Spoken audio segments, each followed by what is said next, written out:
1882 সালের 26শে ফেব্রুয়ারি বৃহস্পতিবার সন্ধ্যাবেলায় দক্ষিণেশ্বরের কালীবাড়িতে শ্রীরামকৃষ্ণের ঘরে মাস্টার এসে উপস্থিত হলেন। মাস্টার মশাই সেই সময়কার একজন খুব উচ্চশিক্ষিত মানুষ ও একটি স্কুলের হেডমাস্টার ছিলেন। মাস্টারের বাড়িতে ওনাকে নিয়ে শাশুড়ি ও বৌমার মধ্যে বিবাদ শুরু হয়েছিল।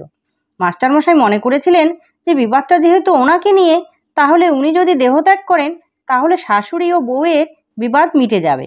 তাই তিনি ঘর ছেড়ে সিধু নামক আত্মীয়ের বাড়িতে এসে ওঠেন। সিধুর সঙ্গে ঘুরতে ঘুরতে দক্ষিণেশ্বরের কালীবাড়িতে ঠাকুরের কাছে এসে প্রথম উপস্থিত হন। তখন ঠাকুর তার ঘরে তক্তপোষের ওপর বসে সহাস্য বদনে মেঝোয় বসে থাকা ভক্তদের সঙ্গে হরিকথা বলছিলেন। মাস্টার দাঁড়িয়ে অবাক হয়ে দৃশ্য দেখছিলেন ও ভাবছিলেন, এ যেন সাক্ষাৎ বেদব্যাসের ছেলে শুকদেব, যে পরীক্ষিতকে প্রথম ভগবত কথা শুনিয়েছিলেন। মাস্টারের আরও মনে হচ্ছে যেন সর্বতীর্থের সমাগম হয়েছে। তীর্থের বলতে পবিত্রতা বোঝায়, অর্থাৎ জায়গাটিকে খুবই পবিত্র মনে হচ্ছিল, অথবা যেন শ্রীচৈতন্য পুরীক্ষেত্রে রামানন্দ সরপাদেই ভক্ত সঙ্গে বসিয়া আছেন ও ভগবানের নাম গুণকীর্তন করছেন। এই সময় ঠাকুর বলছিলেন, যখন একবার হরি বা একবার রাম নাম করলে রোমাঞ্চ হয়, অশ্রুপাত হয়, তখন নিশ্চয়ই যেন যে সন্ধ্যাদি কর্ম আর করতে হবে না, তখন কর্মত্যাগের অধিকার হয়েছে, কর্ম আপনা আপনি ত্যাগ হয়ে যাচ্ছে, তখন কেবল রাম নাম কি হরি নাম কি শুদ্ধ ওঙ্কার জপলেই হলো। আবার বলিলেন, সন্ধ্যা গায়ত্রীতে লয় হয়, গায়ত্রী আবার ওঙ্কারে লয় হয়। ঈশ্বরের নাম আমরা করি কেন? কারণ আমাদের ভেতরে ঈশ্বরকে পাওয়ার জন্য। কিন্তু ঈশ্বরকে যে আমরা পেয়েছি কি করে বুঝব?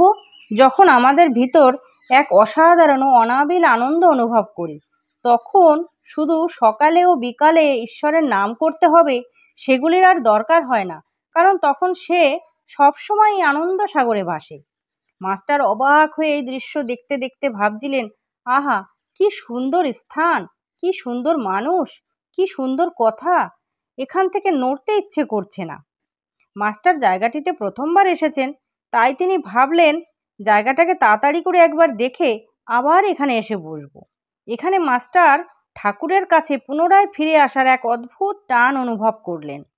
মাস্টার সিধুর সঙ্গে বাইরে আসতে না আসতেই একসঙ্গে কাসর, ঘণ্টা, খোল, করতালি বেজে উঠল।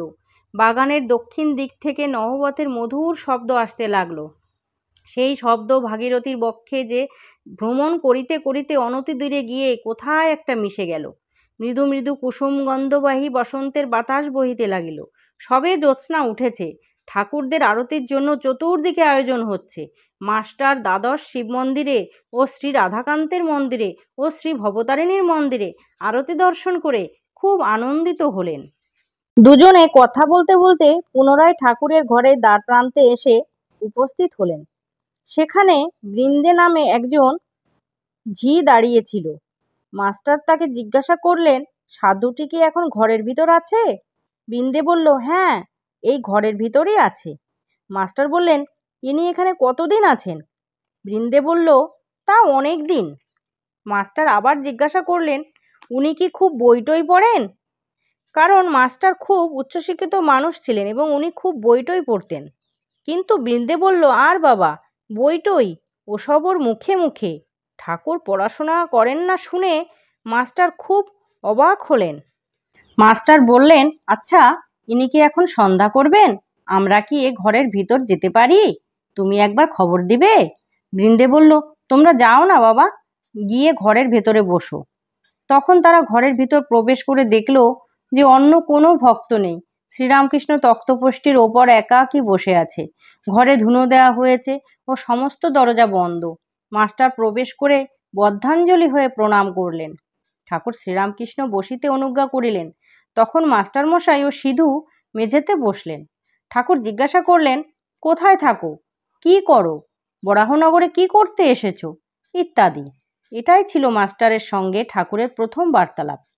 মাস্টার সমস্ত পরিচয় দিলেন, কিন্তু দেখতে লাগলেন যে ঠাকুর মাঝে মাঝে যেন অন্যমনস্ক হচ্ছেন।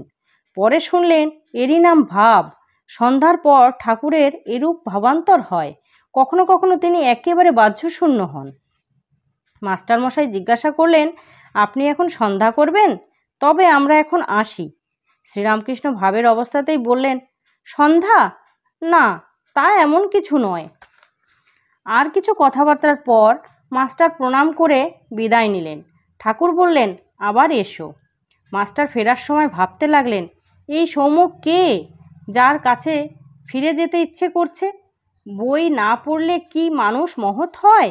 কি আশ্চর্য, আবার আসতে ইচ্ছে হচ্ছে। ইনিও বলেছেন আবার এসো, কাল কি পরশু সকালে আসবো। এই সব কথা ভাবতে ভাবতে মাস্টার বিদায় নিলেন। আজকে আমরা শ্রী শ্রী ঠাকুরের সঙ্গে মাস্টারমশাইয়ের প্রথম দর্শন নিয়ে আলোচনা করলাম। দেখা হচ্ছে আবার পরের ভিডিওতে। ততক্ষণ আপনারা সুন্দর ও সুস্থ থাকবেন। ধন্যবাদ।